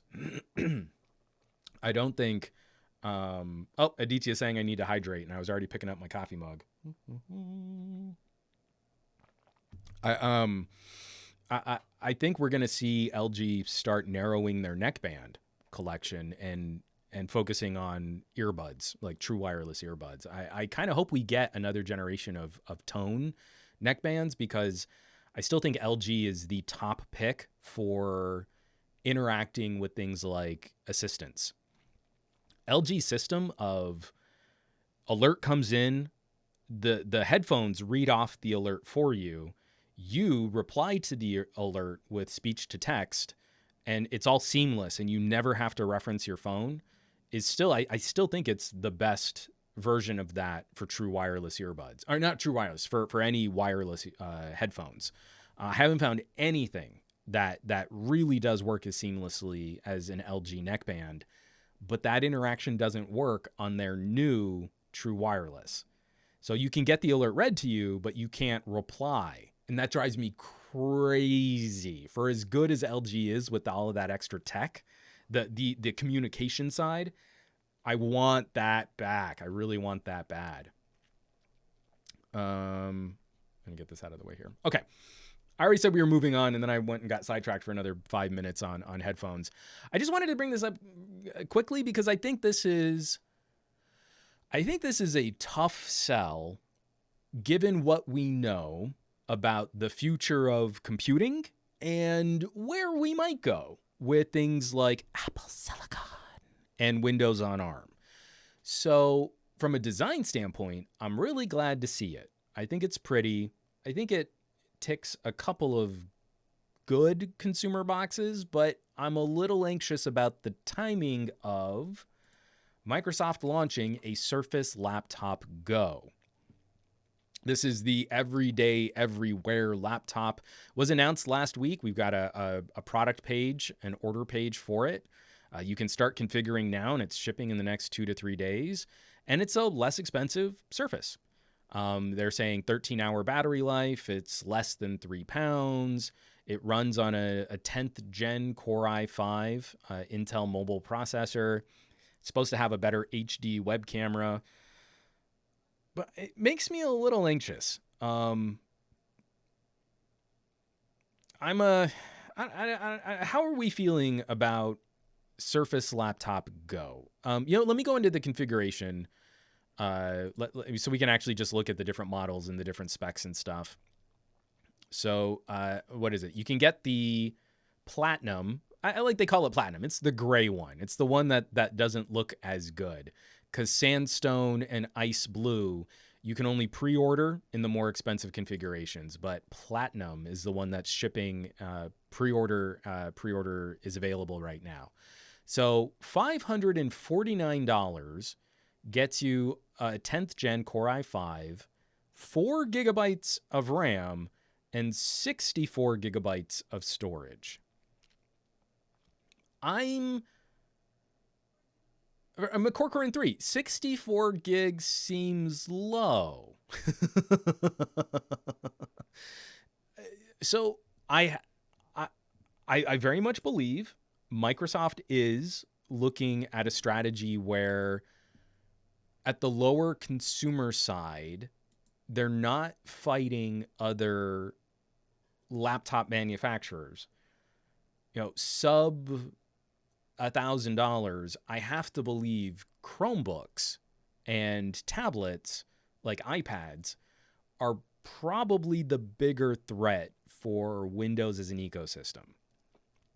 So if your competitor is selling a not as nicely built Chromebook for $300, you sell a Surface laptop, and that's a name brand Microsoft product for under $600, and it's going to be built nicer, and it's going to be built better, and it's probably going to have a better screen. And then all of the rest of these specs kind of line up, like 64 gigabits and the megapixels and the flippy doos. I need more jokey technology terms. It makes me a little anxious seeing 4 gigs of RAM and 64 gigs of storage on a Windows machine. I know that we're probably looking at students and trying to fight Chromebooks, and I would imagine that this is Microsoft again trying to focus on a more streamlined Windows app experience, not throwing out like, this is going to be your next gaming laptop. I don't think anyone's buying that. But Gary the Fireman, my Pixel 4 XL has better specs. And Warhead 324, Microsoft themselves, 8 gigabytes is recommended for Windows. So if we configure, I went back to the product page. If we configure the pre-orders for 8 gigabytes and 128 gigabytes of storage, take us up to $700, $699.99. So $150 price difference to double the RAM and double the storage. And then another $200 to double the storage again. Whoops, I didn't mean to click on that to move it through. So for 256 gigabytes of storage, we're at $900 for a Core i5. I just feel, again, I'm not trying to talk people out of Surface. I've been an advocate for Surface Duo. I like what the Surface mission is trying to accomplish. But $900. We're getting so close to $1,000. $900. I have to believe we could probably pick up an Asus, a Dell, an HP, Lenovo. I have to believe that at around $900, we could probably climb our way into a Core i7. I mean, I'm not saying Core i9s. That's going to be a $2,000 laptop with Intel 10th gen. It just makes me a little anxious that we're gonna push Go as a low-cost option. It's going to be focused on education. It's going to be focused on students. It's to fight Chromebooks and iPads. But $550 And our upgrade path is 8 gigabytes of RAM and 256 gigabytes of storage for $900. What are prices around the web for other devices? All right, you know what? Hold on one second. Let me pull up the regular Surface laptop, because I think that starts at $999, right? Not Surface Laptop, Surface Pro 7, Surface Laptop 3. Let's just see what we can get on a Surface Laptop 3.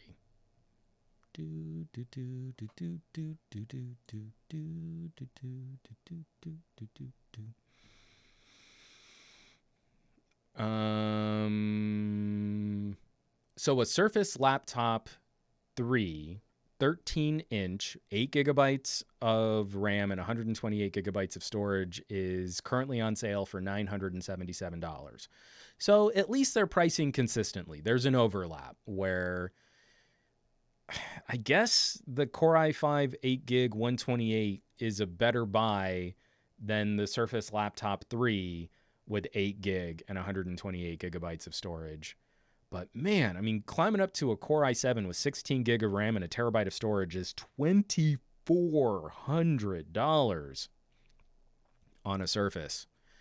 I guess I'm just a bit more married to the idea of Surface as a modular tablet than a more traditional laptop. Maybe that's where I'm running into this mental block. Like, Surface Duo just makes me so excited for this radical new form factor. Surface Pros, I've always loved this sort of mixed mobility. The Surface Book, having a detachable screen. Maybe that's my gig. Matt Tyler, get a 2019 flagship, a next stock, and you're spending less and getting more power. Yeah, probably, especially if you want to game or if you want to render video. I don't know that I'd do that on a Core i5 with 4 gigabytes of RAM. If all I had to do was log in to online classes, I guess that would work okay. But you know, at that point, a cheap Chromebook can do something very, very similar. And Kyle Ruggles is saying an Acer Swift 5 is $655. From Dave Burns, is it a nice screen and keyboard, though? I'm sure that the display quality is very high, and I bet you that a Surface keyboard is going to feel really nice. But so does a Pixelbook. You know, again, climbing up to similar prices, similar power, similar configurations. Like,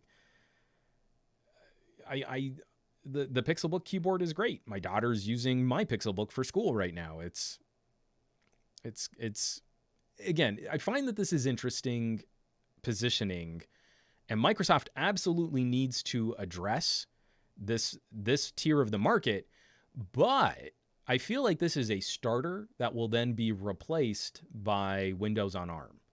You come out with a Surface Laptop Go, and then maybe next year you can get an ARM-powered version, and it's going to be even cheaper. I don't know. I kind of feel like maybe this is an entry point to get people thinking about Surface products, the Surface tablet, the Surface Go tablet, the Surface Laptop Go, giving you a bit more flexibility there, but then those products get swapped out for Windows on ARM.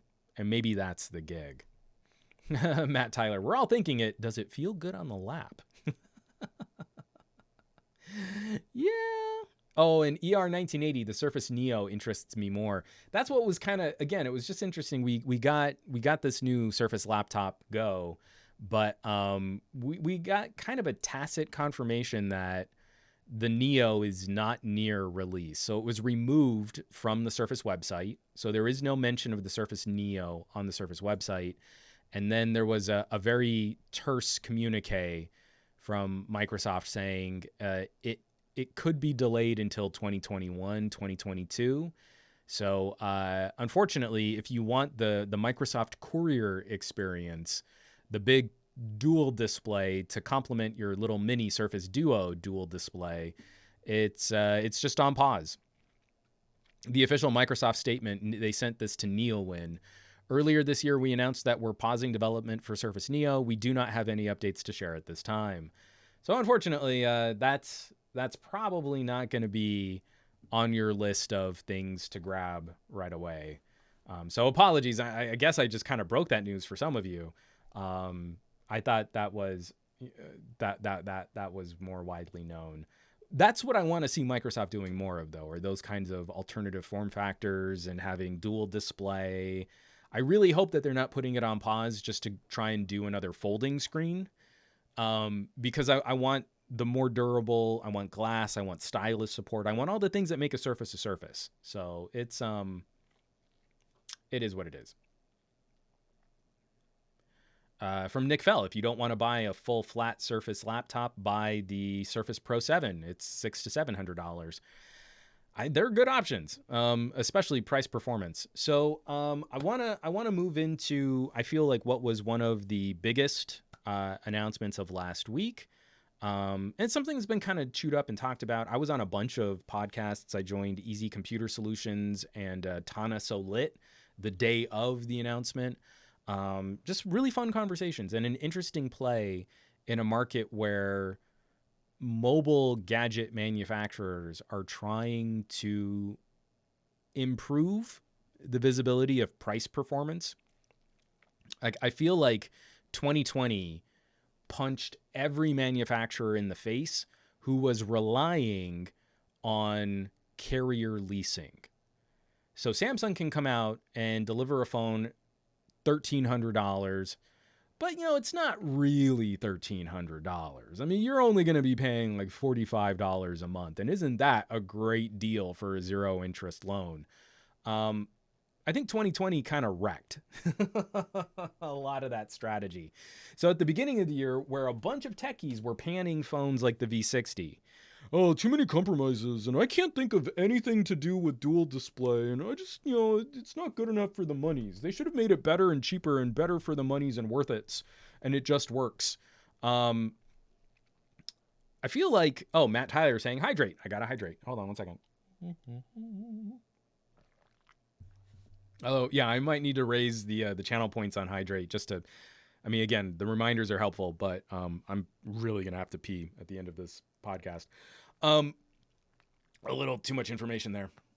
So getting into the last bit of 2020, seeing the Galaxy S20 FE, I've seen some rumblings that carriers might be pulling the regular Galaxy S20 and only offering the FE, which could be kind of interesting from a market standpoint. But we're seeing a much savvier second half of 2020 for manufacturers focusing on sub $1,000 devices. Nick Fell has channel points to spend. Hold on, I'm gonna take another drink of water. I mean, if Nick's gonna burn those points, I don't want to negotiate future interactions with that. Maybe not spam the channel points consistently, but hold on, hold on. How off is my hat? No. We want to do this. There we go. Make it more of a beret. That's what we're looking for, right? So someone telling me to adjust my hat. We'll rock the hat like this. Okay. He just wants to give me more time to hydrate. Channel points, I might need to add a channel point for let one go to the bathroom at the end of 2 hours. So, sorry, getting sidetracked like crazy. I am really foggy this podcast. I'm talking about Google and Pixels and stuff. I'm very much looking forward to a Pixel 5, a 5G phone, $699 full MSRP. What is it? That's $30 a month for financing. That's a solid option, and especially when you're pairing it with something like, I'm still a Google Fi subscriber, so again, $30 a month financing, it's attached to my Google Fi bill, like that could be pretty good. I'm kind of curious to see where we're going to land in the tech conversation, because right now I don't know that techies know what to do with Google. The Pixel 3a surprised a lot of big channels for selling as well as it did and for being as popular as it was where the early conversation around Pixel 3a was, well, who would buy this? And it's cheap and it's plastic and it's not good enough. And then it proved to be a great phone. And so we were expecting Pixel 4a to also be a great phone, and I think it is. So Pixel 5, $700. So this is their top of the line phone, but we're not looking at the most expensive specs, right? We're using a mid-ranger processor. It's the 765, and I think that's going to be fine. It's the same processor that's in a Galaxy A71 or an LG Velvet, but the build materials are still going to be premium. They've got a really fancy trick in here where the main shell of the phone is going to be aluminum, kind of HTC style, but it's still going to support wireless charging and reverse wireless charging. It's got the sort of standard 12 megapixel image sensor that we've been using on Pixels for a while, in addition to an ultra wide instead of going with a telephoto lens. I don't know.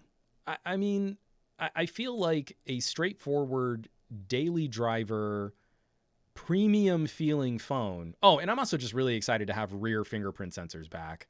In a world of potentially wearing masks, face unlock is not the gig. I really like having the rear fingerprint back. There's almost no bezel around the screen.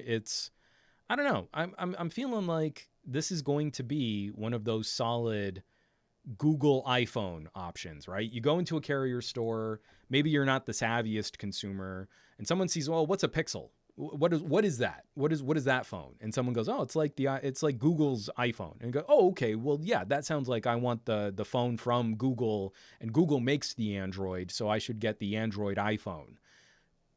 I feel like we're in good territory, and it's not gonna put too much of a hurt on someone's wallet to buy something a little nicer than just something, kind of at the lower end of the mid-range.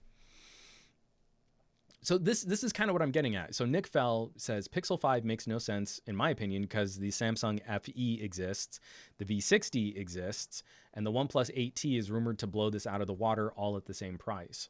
So I feel like that is the point, though.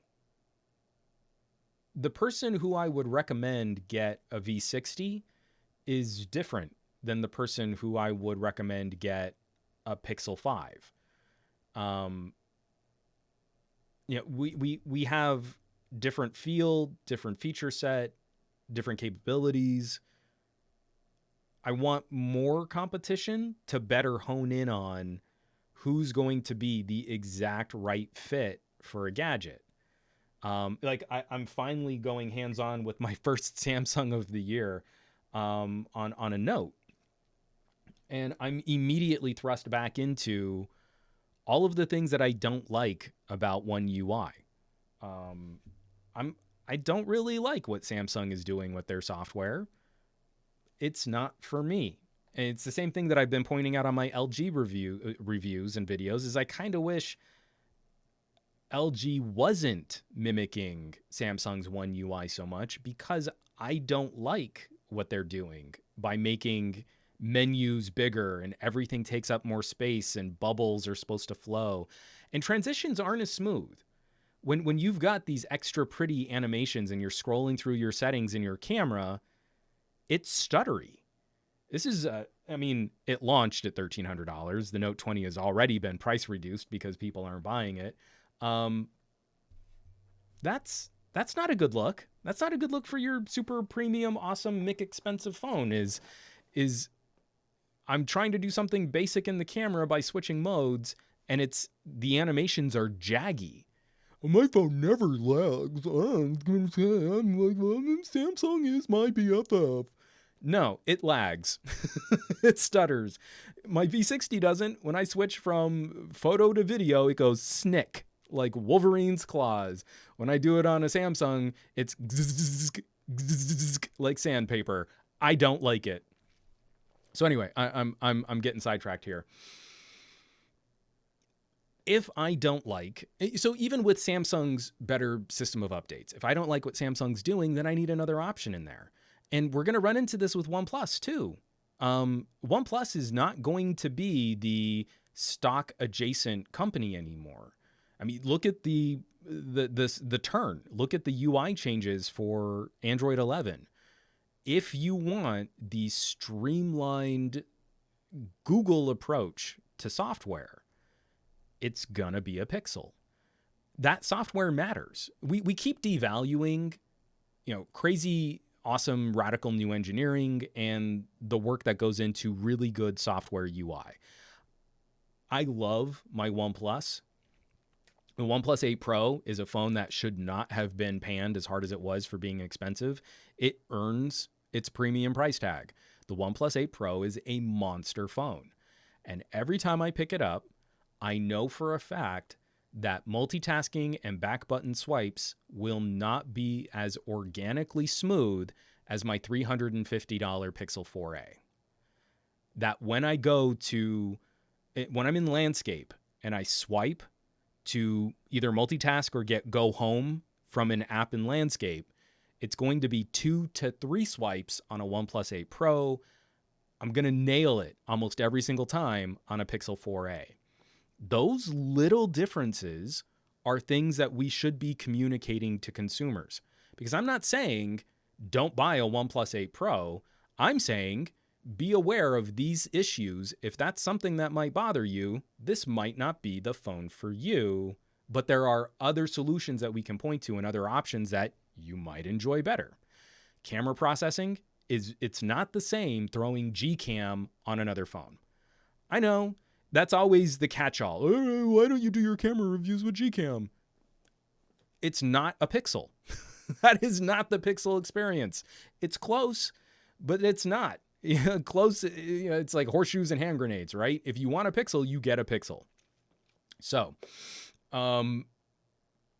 just because we've got reduced pricing on phones that launched at the first half of the year does not count out, in my opinion, the ability to buy a phone in the second half of the year. If you want an Xperia 5 Mark II, you need to buy an Xperia 5 Mark II. If you want Google's version of what an Android phone should resemble, then the Pixel is going to be $700 full MSRP. Now, what makes us think that in a month or two, there won't be a sale? Over the launch, what makes us think that there's not going to be a trade-in or there's not going to be a BOGO or anything else that makes this a little bit more palatable?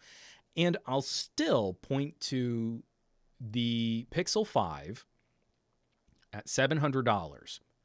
One of the things that we know makes the Pixel 5 more expensive is the fact that it includes millimeter wave technology. You buy the unlocked one and it's got listed support for Verizon. If you want to switch carriers and you don't want to have to swap your phone, you could go Pixel 5, start out with T-Mobile's 5G, and then go and switch over to Verizon's 5G. Again, that type of tech increases costs. And everyone's like, oh, I only want to buy unlocked phones. You're buying an unlocked phone and it probably won't support the new carrier issues in the United States. You're buying a 5G T-Mobile phone. You're not buying an unlocked phone. So, sorry, that was just a bit of rambling.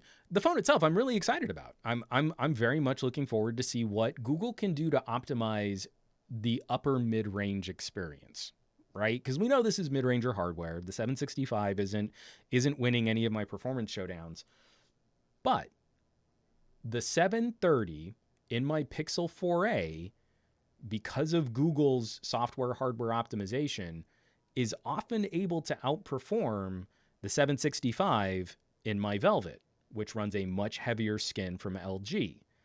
So I'm going to be really curious to see if a Pixel 5 with a 765 and Google really doing their best to polish up the software, if that will finally catch us up to the performance deficit we've seen with older premium chipsets like the Snapdragon 845.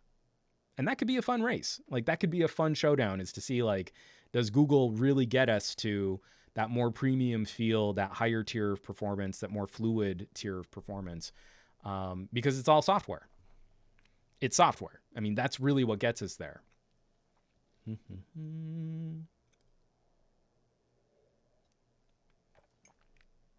From Nick Fell, Pixel as Android's iPhone is a fair point in that it's probably the closest Android we'd get to just works. The 4A 5G still seems like a better offering besides the more premium material and feel of the 5. I think it's all pros and cons. You know, again, there is... I keep bringing this up because I feel techies are the most negligent in considering... in tech empathy, right? You happen to be savvier at tech.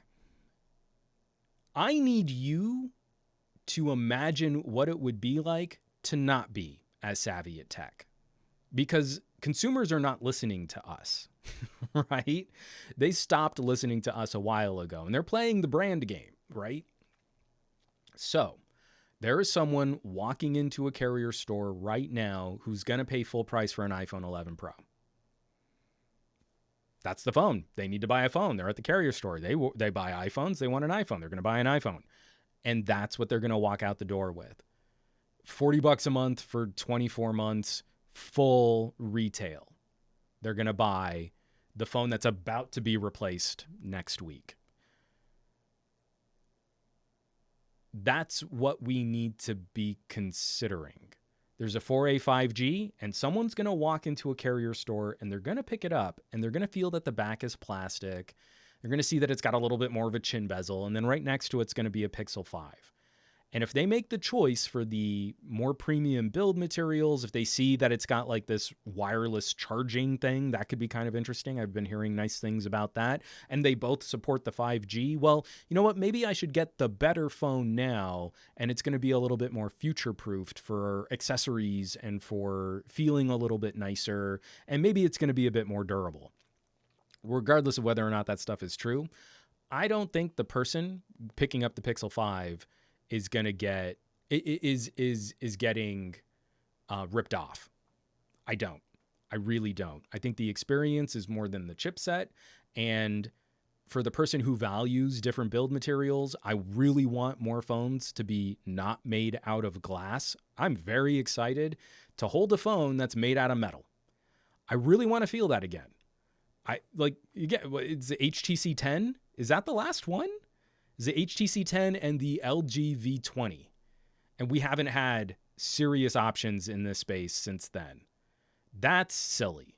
I want other phones to be built. So to acknowledge that and to say, like, you know, you could take it from, you can use millimeter wave on Verizon. It's probably the best version of an unlocked phone this year, if you care about carrier stuff and that it's a unique feel and a unique build.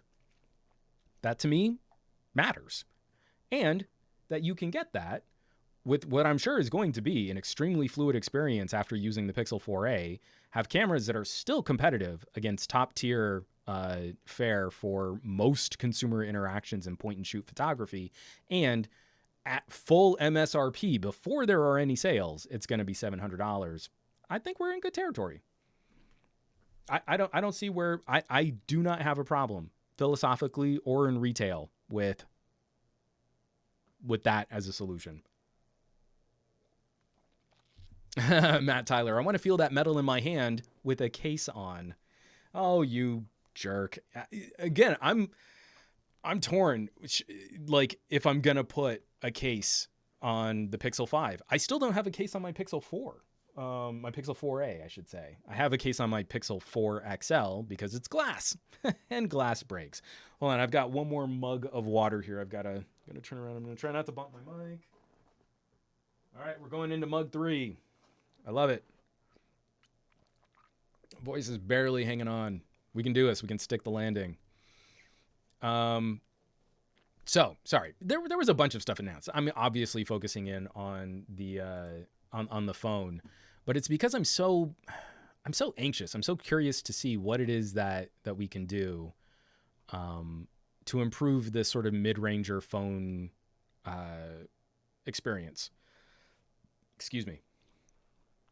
I am, like I said, I'm anxious. Now, obviously, there were some announcements to Stadia getting some more support, and then Nest. Oh, come on. Nest Audio was the big reveal.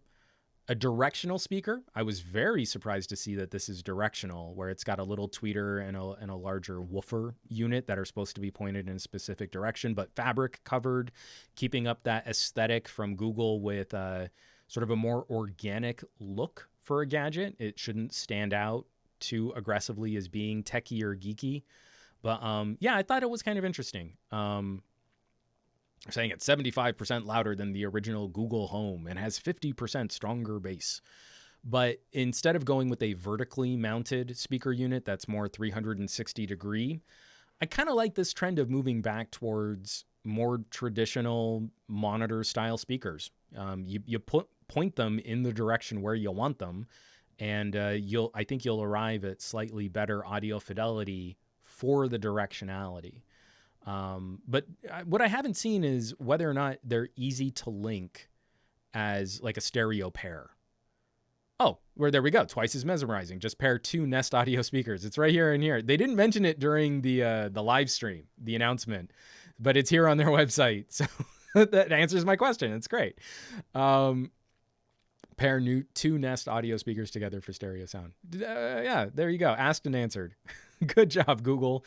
It's like you're listening to me even when I don't activate my assistant. Privacy built in. So I just make a jab about privacy, and literally the next thing I scroll onto is Nest Audio is designed to protect your privacy. You can delete your history by saying keyword, action word, delete what I just said. To physically turn off the microphone, slide the mic switch on the back to show orange. So you can also mute the microphones. That's just, okay, sorry. It was just a cute little bits of synergy between my inane ramblings and the Google website. So some interesting stuff. The last thing is I've been poking around and playing with Stadia again. It's been working really well. I'm even using it on some crazy low power hardware, like just through something with a basic web browser. It's interesting. The Stadia controller isn't it coming in like a new color? Wasn't that the announcement that they made? Yeah, here I can screen share this. So they're getting more of those pixel colors where if you want the just black or the wasabi, it's a new sort of mint green, I guess you'd call it, and it looks pretty cool. But I'm hoping that this is a trend. I'm hoping that this is indicative of where we might go with future Google announcements and Google products.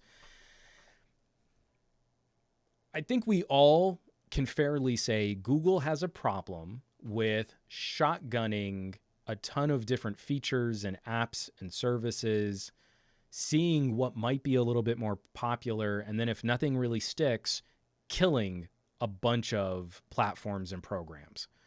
The fact that I'm buddies with the Killed by Google Twitter account and have shared some hilarious tweets at Google's expense kind of speaks to a culture, a company culture that really needs to examine how teams internally focus on projects and iterate to improve services. So, Stadia comes out and it's an amazing proof of concept. Stadia really solidified the tech and made it viable to offer up game streaming as a solution. Google servers, playing games, you log in through a browser, and it works. But they had a clumsy launch for actually making it a consumer-facing service, building up a catalog of games that you can jump into, making it more accessible, and helping consumers understand what makes it a little bit different. At the same time that Microsoft was radically iterating on Game Pass as a catalog. And now Game Pass Ultimate includes the ability to stream a certain portion of your catalog over a very similar Stadia-style interaction. So I feel like it's totally fair for a lot of us who are a bit Google gun-shy to think like, well, maybe this is just going to get slow-played and they're eventually just going to pull the plug on it. But during the Pixel 5 announcement, getting some word that they're going to be beefing up the catalog, that they're working on improvements, that they're introducing this new Stadia controller. It's $70, which is a pretty good price for, I think, what would be a high quality controller. I'm at least encouraged by a Google that's showing and talking about it. It's not just like, hey, they kind of quietly improved the catalog in a blog post. They made it a part of the keynote, which was only a 30-minute live stream. This is like one of the most efficient product reveals I've ever seen in my entire gadget reviewing existence. Oh, Nam's saying I gotta hydrate, and I absolutely do. And Matt Tyler redeemed breathe.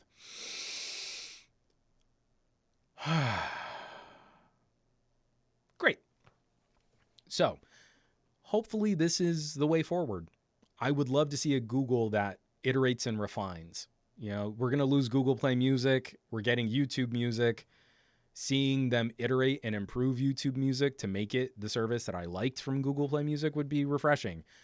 Seeing them continue to iterate and improve on Stadia, I think is going to be critical. Oh, because that was one of the other stories. So I didn't include the links for it because I didn't think I was really going to talk about it. But this kind of goes hand in hand. You know, Google is looking at really enforcing its 30% monetization cut of in-app purchases, right?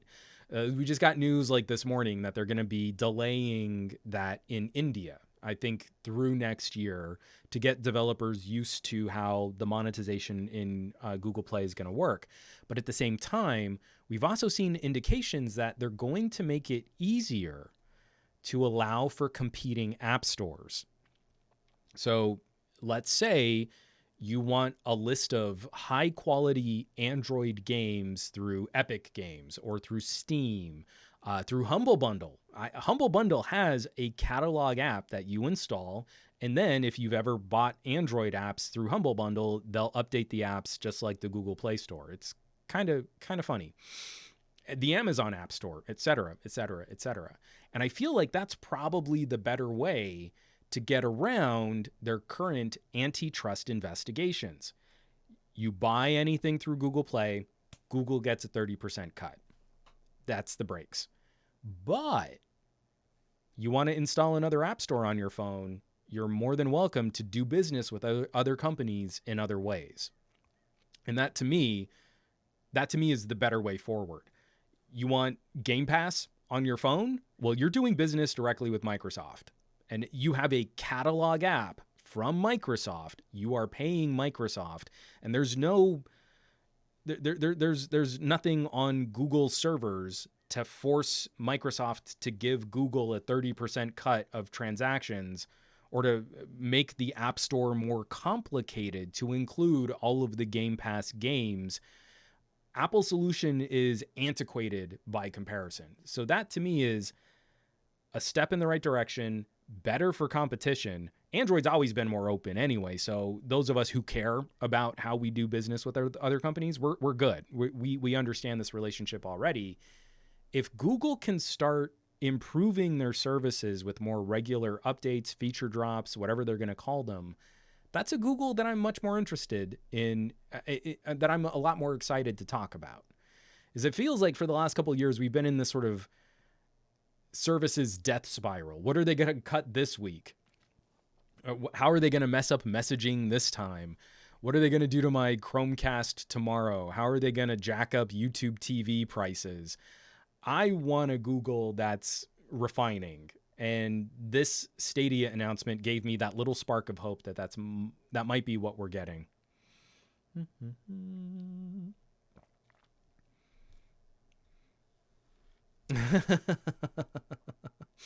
Sorry, just I mentioned Google Play Music and YouTube Music and got a lot of comments about that.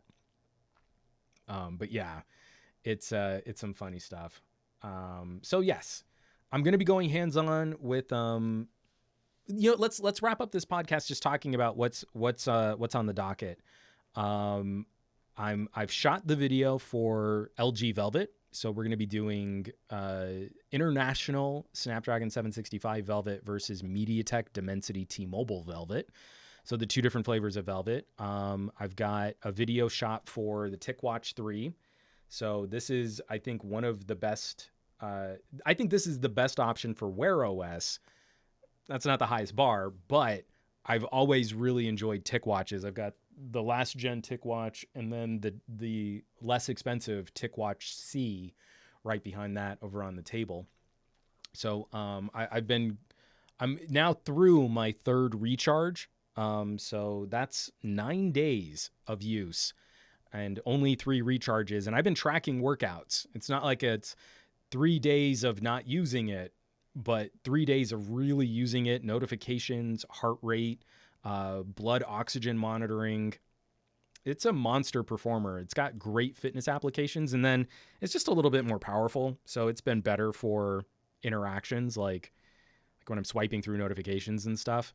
So I've been really, really happy with TicWatch. I really feel like they're the driving force in Wear OS, not Fossil Group. The Fossil Group, they're fine.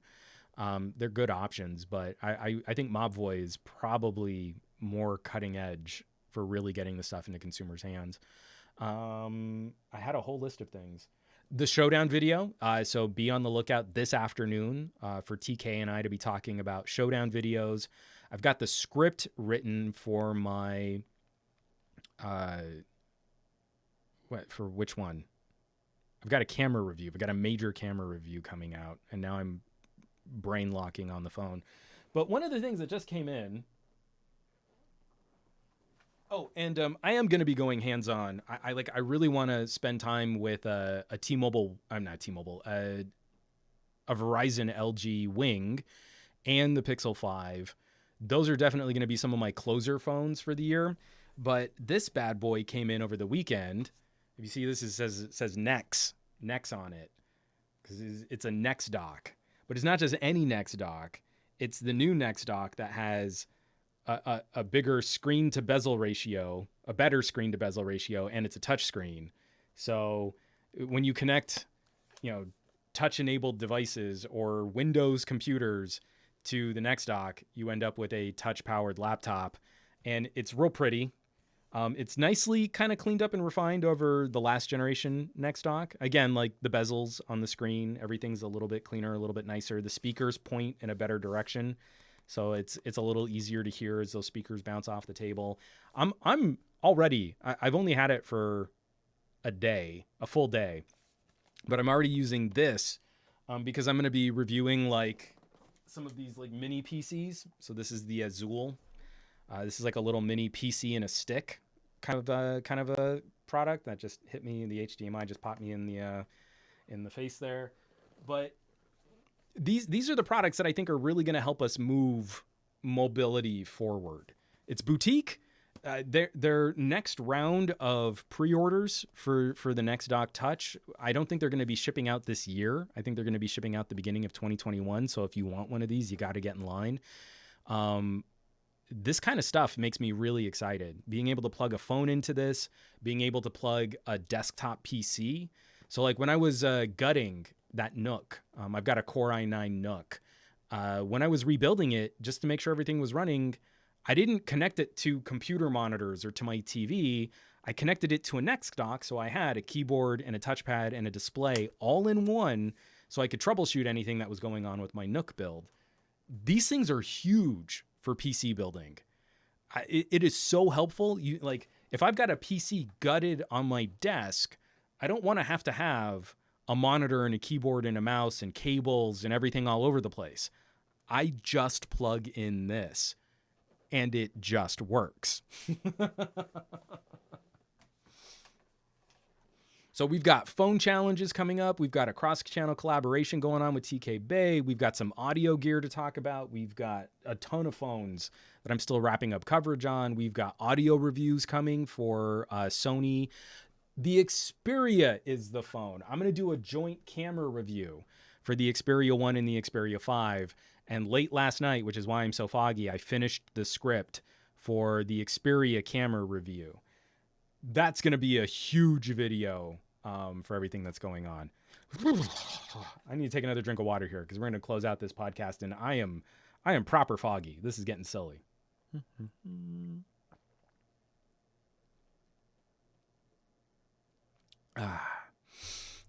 From Vazikos, how does the next dock compare to the competition? Oh, wait. It's so frustrating. So, okay. I've got the Note, and I plug the Note into my PC, and it fires up, would you like to use Dex? And like, no, I don't. I have this giant workstation. I don't want to power another computer UI from my phone on this workstation. Dex, that doesn't really help me as much as you might think it could. But if Samsung could give me, because Samsung's laptop design and engineering is solid, if Samsung could give me a Dex dock, right? So I've got a Nex dock, but if I could get a proper built Samsung Dex dock, that would be awesome. That would easily take my smartphone computing portability laptop replacement game to the next level. $1,000 phone, a couple $100 on a dock. That Nex Dock Touch, $269 for a nice keyboard, it's not the best trackpad, but it's a good functional trackpad, a 1080p touch screen, and a giant battery to charge your phone up and power the unit. And every time you upgrade your phone or plug it into another computer, you basically get a laptop upgrade. It's such a good idea, and I really wish anyone else were actually delivering to compete. But right now, I mean, it's like I can't say enough nice things about bone conduction. I can't say enough nice things about the Nex Dock.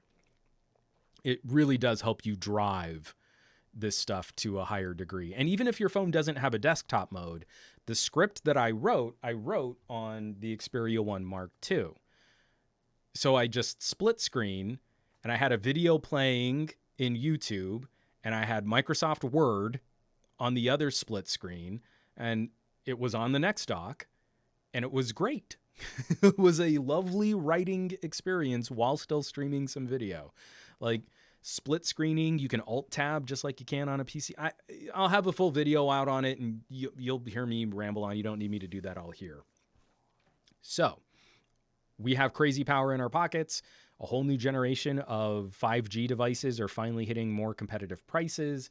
Competition is looking so much stronger for consumers, and I've got way too many videos to make. I'm going to be editing like crazy. So be on the lookout for some fun stuff. I think that's probably the right note to go out on. Is there any Kyle Ruggles saying bone conduction for the win? DTNL. Well, you see, Apple solved that problem. They have an iPad, a MacBook, and an iPhone. None of that multi-purpose portability stuff. You need all three devices. Why have fewer computer when more computer just as good? Kyle Ruggles, like, how hard is it to have desktop mode on an Android phone when Chromebooks are basically running Android that can run Android apps? LOL. It's been driving me nuts. I mean, like, I'm so excited when LG can polish up that backbone of a desktop service, but it still needs some work. And then Dex, I mean, it's so good. I really want to be so much happier about what Samsung is doing, but then just these little quirky things get in the way where it's like, I don't feel they deserve to be the de facto Android option for consumers when little things like, we've got this amazing software. Do ya? Because your camera UI isn't great. Yes, but you can also use your phone as a computer. Can you? Because right now, the main application seems to be taking my phone and plugging it into another computer so I can use my phone as a computer. Do you have some way for me to, like, plug a phone into, like, a laptop shell and just use it that way? No, we'd never do that. We're Samsung. Drives me nuts. Trey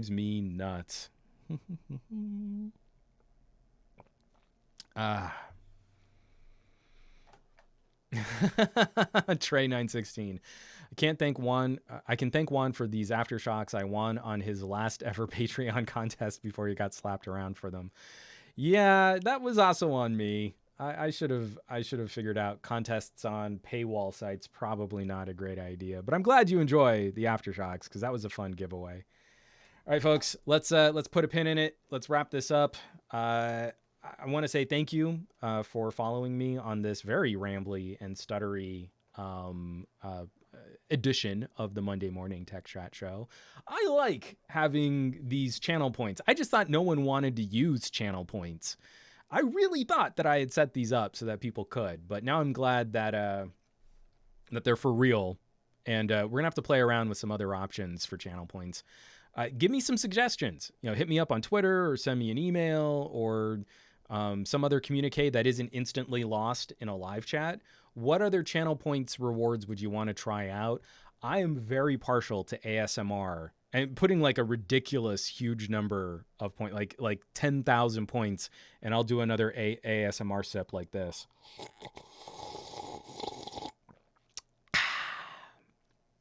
But for serious, like what else we can do to kind of shake this up, because they're fun. We'll want to be careful not to spam them too hard, but I think they're fun. But yes, tons of stuff coming to the channels, all of the news, all of the links, everything that we talked about on this podcast, you can hit on SomeGadgetGuy.com. A fun pair of videos coming out this afternoon. Make sure you're subscribed to TK Bay's channel. And then also just the number of people in here that are supporting and spreading the word. That is greatly appreciated. Seeing this arms race for subscriptions is awesome. I can't thank you all enough, but then also hitting the patreon.com/SomeGadgetGuy. I'm going to have a post for the Patreon sometime this week to start setting the calendar for our first game night. It can't be this coming weekend because that's my wife's birthday. But the next weekend, I'm thinking a Saturday night game night for the Patreon.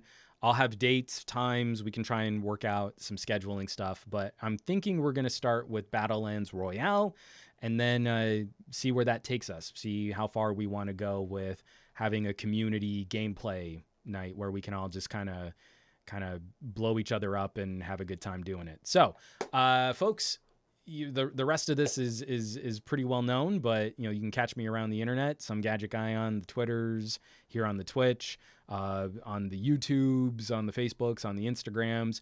But the support, while greatly appreciated, we need to spread the word. We need to get more of that community on glowing rectangles. Make sure that we're hooking people up with good content and supporting content creators of all shapes and sorts and sizes. It doesn't matter what channel right now.